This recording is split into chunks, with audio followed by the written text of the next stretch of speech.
Now, Lebanon's Hezbollah group has said that it launched explosive-laden drones at military targets in Tel Aviv, in which the Israeli rescuers said that 5 people were injured in the incident.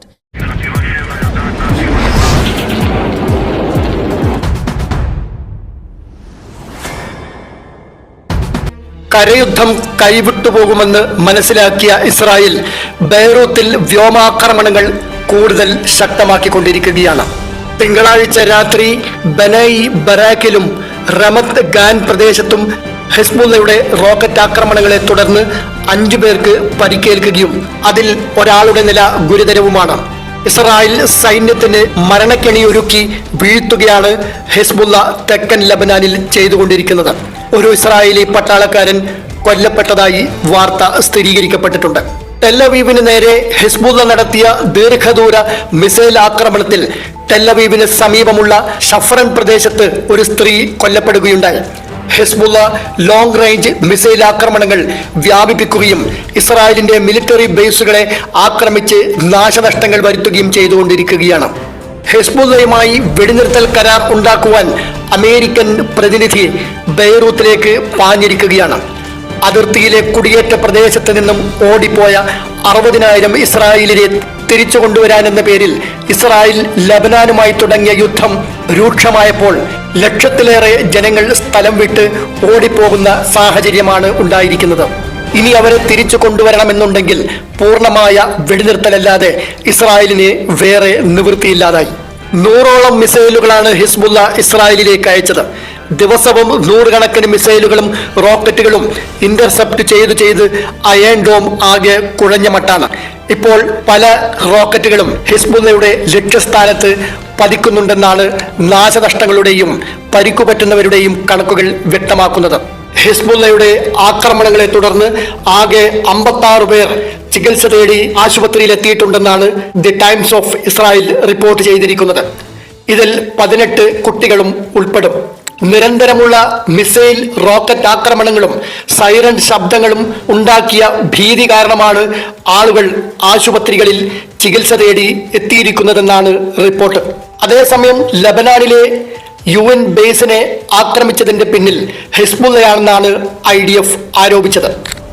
America വെടിനിർത്താൻ ഓടുമ്പോൾ ഹിസ്ബുള്ളയെ അതിനായി സമ്മർദ്ദത്തിലാക്കുക എന്ന ലക്ഷ്യത്തോടെ Israel വ്യോമാക്രമണങ്ങൾ ശക്തമാക്കുമ്പോൾ ഹിസ്ബുള്ളയും missile ആക്രമണങ്ങൾ കൂടുതൽ ശക്തമാക്കിക്കൊണ്ടിരിക്കുകയാണ്. കരയുദ്ധത്തിലും missile ആക്രമണങ്ങളിലും ഇസ്രായേലിന് വലിയ തിരിച്ചടികളാണ് ലഭിച്ചുകൊണ്ടിരിക്കുന്നത്. എന്നാൽ America മുൻകൈയെടുത്ത് കൊണ്ടുവരുന്ന വെടിനിർത്തൽ കരാറിനെ ഹിസ്ബുള്ള അവഗണിക്കുന്നുമില്ല. ഇവിടെ യഥാർത്ഥത്തിൽ സമ്മർദ്ദത്തിലായിരിക്കുന്നത് നെതന്യാഹുവാണ്. ഇസ്രായേൽ ഹിസ്ബുള്ളയെ ടാർഗറ്റ് ചെയ്യുമ്പോൾ ഹിസ്ബുള്ള ടെല്ലവീവിനെയും ടാർഗറ്റ് ചെയ്ത് IDFന് ഞെട്ടലുണ്ടാക്കിയിരിക്കുകയാണ്.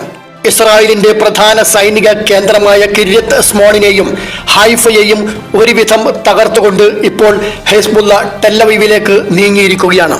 ഇസ്രായേലിന്റെ വ്യോമാക്രമണങ്ങളിൽ കൊല്ലപ്പെടുന്നത് മിക്കവാറും നിരായുധരായ പാവം സാധാരണ ജനങ്ങളാണ്. ഒരു ആശുപത്രിയിൽ ജോലി ചെയ്യുന്ന ഒരു ഡോക്ടറെയും 17 കുടുംബാംഗങ്ങളെയും ഇസ്രായേൽ ബോംബിട്ട് കൊല്ലുകയുണ്ടായി. ഈ പാപങ്ങളൊക്കെ നെതന്യാഹു എവിടെ കൊണ്ട് തീർക്കുമെന്നറിയില്ല. എന്തായാലും ജൂതദൈവം ഒരു വിധത്തിലും നെതന്യാഹുവിനോട് പൊറുക്കുകയില്ല എന്നതിൽ യാതൊരു സംശയവുമില്ല. ഇനി ട്രംപിന്റെ കർത്താവിനെ പിടിക്കുകയേ രക്ഷയുള്ളൂ. കാരണം ഇപ്പോൾ ട്രംപിന്റെ കാലിലാണല്ലോ നെതന്യാഹു മുട്ടുകുത്തി വീണിരിക്കുന്നത്. ജനങ്ങൾ തിങ്ങിപ്പാർക്കുന്ന സുക്കാക്ക് അൽ ബിലാദിലാണ് IDF ബോംബുകൾ വർഷിച്ചിരിക്കുന്നത്.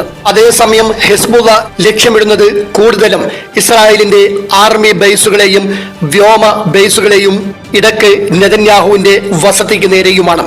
അതിനിടെ വലിയ മണ്ടത്തരം നെതന്യാഹു വിളിച്ചു പറഞ്ഞിരിക്കുകയാണ്. വെടിനിർത്തൽ കരാറുണ്ടാക്കിയാലും തങ്ങൾ ഹിസ്ബുള്ളയെ ടാർഗറ്റ് ചെയ്തുകൊണ്ടിരിക്കും എന്നാണ് നെതന്യാഹു പറഞ്ഞത്. അപ്പോൾ വെടിനിർത്തൽ കരാർ ആരുമായിട്ടാണാവോ?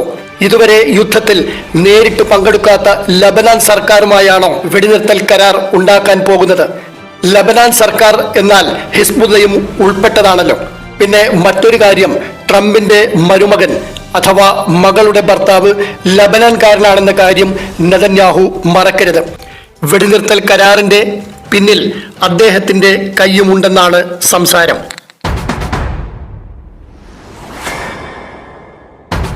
നമ്മുടെ നാട്ടിൽ വർദ്ധിച്ചു വരുന്ന വൈദ്യുതി ചാർജ് എല്ലാ മേഖലയിലുമുള്ള ജനങ്ങളെ ഒരുപോലെ ആശങ്കയിലാഴ്ത്തിയിരിക്കുകയാണ്.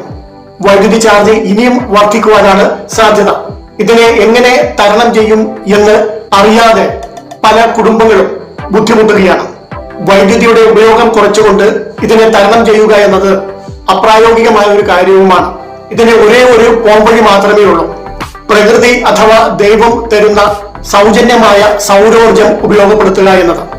കേന്ദ്ര സർക്കാർ നൽകുന്ന ആനുകൂല്യത്തോടുകൂടി ഈ പദ്ധതി നടപ്പിലാക്കി കൊടുക്കുന്നതിന് വേണ്ടി നമ്മുടെ ടീമുകൾ രംഗത്തുണ്ട് എന്ന കാര്യം ഈ അവസരത്തിൽ സൂചിപ്പിക്കുകയാണ്. കൂടാതെ വന്യമൃഗങ്ങളിൽ നിന്നും കൃഷിയെ സംരക്ഷിക്കുന്നതിന് വേണ്ടി സോളാർ വൈദ്യുതി വേലികളും നിർമ്മിച്ച് നൽകുന്നുണ്ട്. വിശ്വസ്തയോടെ ന്യായമായ വിലയിൽ സർക്കാരിന്റെ ആനുകൂല്യങ്ങൾ ലഭ്യമാക്കിക്കൊണ്ട് കേരളത്തിൽ എവിടെയും സ്ഥാപിച്ചു നൽകുകയും സർവീസ് ലഭ്യമാവുകയും ചെയ്യും എന്നുകൂടി അറിയിക്കട്ടെ. ആവശ്യമുള്ളവർ ഡിസ്ക്രിപ്ഷനിൽ നൽകിയ കോൺടാക്ട് നമ്പറുകളിൽ ബന്ധപ്പെടാവുന്നതാണ്.